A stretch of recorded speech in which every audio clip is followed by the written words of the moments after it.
എന്താണ് Hortus Malabaricus? 17-ാം നൂറ്റാണ്ടിൽ കേരളത്തിലെ സസ്യജാലത്തെക്കുറിച്ച് തയ്യാറാക്കിയ ഏറ്റവും വിലപ്പെട്ട സസ്യശാസ്ത്ര ഗ്രന്ഥമാണ് ഇത്.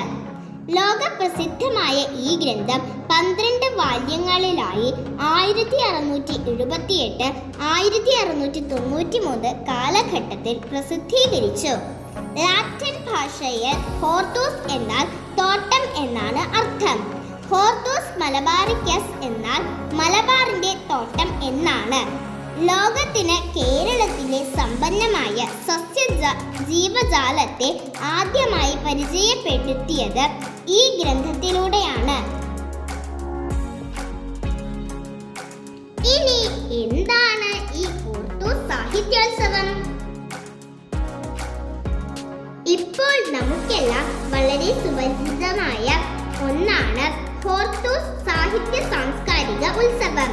എന്തുകൊണ്ടാണ് ഈ സാഹിത്യോത്സവത്തിന് ആ പേര്? ഹോർത്തൂസ് മലബാറിക്കസ് എന്ന സസ്യശാസ്ത്ര ഗ്രന്ഥത്തിന്റെ ലക്ഷ്യം കേരളത്തിന്റെ പ്രകൃതി, ഔഷധ സസ്യങ്ങൾ, അറിവ്, സംസ്കാരം എന്നിവയെ ലോകത്തിന് പരിചയപ്പെടുത്തുക എന്നതായിരുന്നു.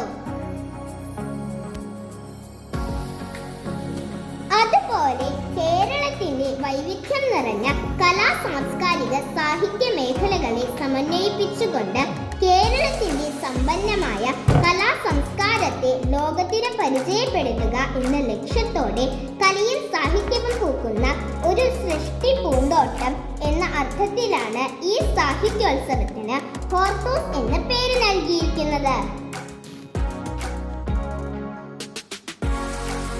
നവംബർ 27 മുതൽ 30 വരെ കൊച്ചി സുഭാഷ് പാർക്കിൽ അരങ്ങേറിയ കലയും സാഹിത്യവും ആഘോഷിക്കുന്ന ഹോർത്തൂസ് സാഹിത്യോത്സവം 2025ന്റെ ഭംഗിയേറ്റ തുടക്കം ഇന്ത്യൻ സിനിമയുടെ ഐതിഹാസിക നടൻ, മലയാളത്തിന്റെ സ്വകാര്യ അഹങ്കാരമായ പത്മശ്രീ മമ്മൂട്ടി ഔപചാരികമായി ഉദ്ഘാടനം ചെയ്തു.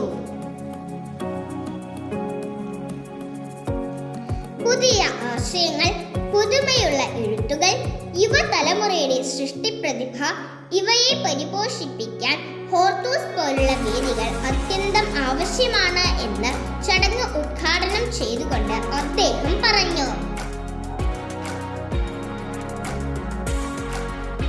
അറിവിന്റെ തോട്ടം, ചിന്തകളുടെയും ആശയങ്ങളുടെയും വളർച്ചയുള്ള വേദി, മലയാളി പാരമ്പര്യത്തിന്റെയും ശാസ്ത്രീയ പൈതൃകത്തിന്റെയും അനുബന്ധം എന്നീ പ്രത്യേകതകൾ നിറഞ്ഞ ഹോർത്തൂസ് സാഹിത്യോത്സവത്തിന്റെ പ്രധാന ലക്ഷ്യങ്ങൾ സാഹിത്യ സ്നേഹികൾക്കായി ചർച്ചകളുടെയും സംവാദങ്ങളുടെയും വേദി സൃഷ്ടിക്കുക, പുതിയ എഴുത്തുകാരെ പ്രോത്സാഹിപ്പിക്കുക, വായനയുടെ മാഹാത്മ്യം വിദ്യാർത്ഥികളിൽ വളർത്തുക, ഭാഷ, സംസ്കാരം, കല, ചരിത്രം എന്നിവയെ സൃഷ്ടിപരമായി അവതരിപ്പിക്കുക, വിദ്യാർത്ഥികൾക്ക് അവരുടെ കഴിവുകൾ പ്രദർശിപ്പിക്കാൻ അവസരം നൽകുക എന്നിവയാണ്.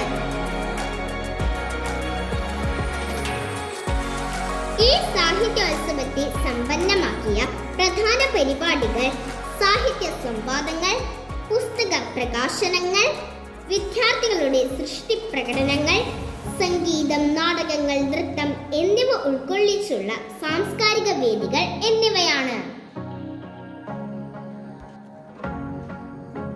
പ്രകൃതി, സാഹിത്യം, സംസ്കാരം ഈ 3 ഘടകങ്ങൾ ഒരുമിച്ച് ചേർന്ന ഒരു ഉത്സവമാണ് ഹോർത്തൂസ് സാഹിത്യോത്സവം.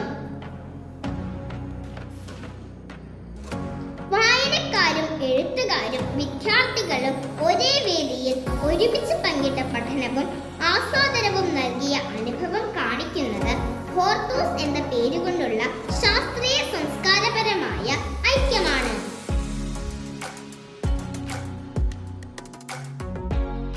ചിന്തകൾക്ക് പുതുവിത്തുകൾ നൽകുന്ന ഒരു വേദി, പുതുതലമുറയെ സൃഷ്ടിപരമായി വളർത്തുന്ന ഒരു ഉത്സവം. ഹോർത്തൂസ് സമാപന വേദിയിൽ മലയാളത്തിന്റെ നടന വിസ്മയം പത്മശ്രീ ഭരത്, ലഫ്റ്റനന്റ് കേണൽ, ദാദാ സാഹിബ് ഫാൽക്കെ പുരസ്കാര ജേതാവ് ശ്രീ മോഹൻലാലിന്റെ വാക്കുകൾ ഹോർത്തൂസ് വേദിയെ ഉജ്ജ്വലമാക്കുന്നവയാണ്. സാഹിത്യത്തിന്റെ ലോകം എന്നെ എല്ലായ്പ്പോഴും അത്ഭുതപ്പെടുത്തുന്ന ഒരു തോട്ടമാണ്. ഹോർത്തൂസ് എന്ന ഈ വേദി വാക്കുകളുടെ, വികാരങ്ങളുടെ, ചിന്തകളുടെ ഒരു മനോഹരമായ ഈ തോട്ടം ഇന്ന് നമ്മെ വീണ്ടും ഒത്തുചേർത്തിരിക്കുന്നു. പുസ്തകങ്ങൾ മനുഷ്യനെ മാറ്റുന്നു, മനസ്സിനെ വളർത്തുന്നു, ലോകത്തെ കൂടുതൽ കരുതലോടെ കാണാൻ നമ്മെ പഠിപ്പിക്കുന്നു. ഇവിടെ പങ്കെടുത്ത ഓരോ കുട്ടിയുടെയും വാക്കുകളിൽ ഞാൻ ഭാവിയിലെ ചിന്തകരെയും എഴുത്തുകാരെയും കണ്ടു. വായിക്കാൻ പഠിക്കുക മാത്രമല്ല, വായിച്ച് ചിന്തിക്കാൻ പഠിക്കുക എന്നതാണ് സാഹിത്യത്തിന്റെ മഹത്വം. ഈ ഉത്സവം വിട്ടുപോകുമ്പോൾ ഒരൊറ്റ ചിന്ത മാത്രമേ ഞാൻ നിങ്ങൾക്കൊപ്പം വയ്ക്കൂ. വായനയെ ഉപേക്ഷിക്കരുത്, വാക്കുകളെ സ്നേഹിക്കുക. നിങ്ങളുടെ ഉള്ളിലെ കഥകളെ ലോകം കേൾക്കട്ടെ. ഹോർത്തൂസ് ഞങ്ങളിൽ ഒരാളുടെ ഉള്ളിലും ഒരു വിത്ത് വിതച്ചു. ആ വിത്ത് കാറ്റിൽ വളർന്നു പുഷ്പിക്കട്ടെ. സാഹിത്യത്തിന്റെ യാത്ര ഒരിക്കലും അവസാനിക്കാത്ത ഒരു വഴിയാണ്. അത് പ്രകാശമുള്ളതാക്കുന്നത് നിങ്ങളാണ്. അതെ, ഓരോ വ്യക്തിയുടെയും മനസ്സിൽ അറിവിന്റെ വിത്ത് വിതച്ച ഹോർത്തൂസിന്റെ ജൈത്രയാത്ര ഇന്നും തുടരട്ടെ. ഇത്തരം ജൈത്രയാത്രകളിലൂടെ മലയാള നാടിന്റെ മഹത്വം ലോകത്തിന് മുന്നിൽ വെളിപ്പെടുത്തിയ അറിവിന്റെ ലോകത്തെ എന്റെ സന്തത സഹചാരി മലയാള മനോരമയുടെ എല്ലാ പ്രവർത്തകർക്കും ഹൃദയം നിറഞ്ഞ നന്ദിയും ആശംസകളും.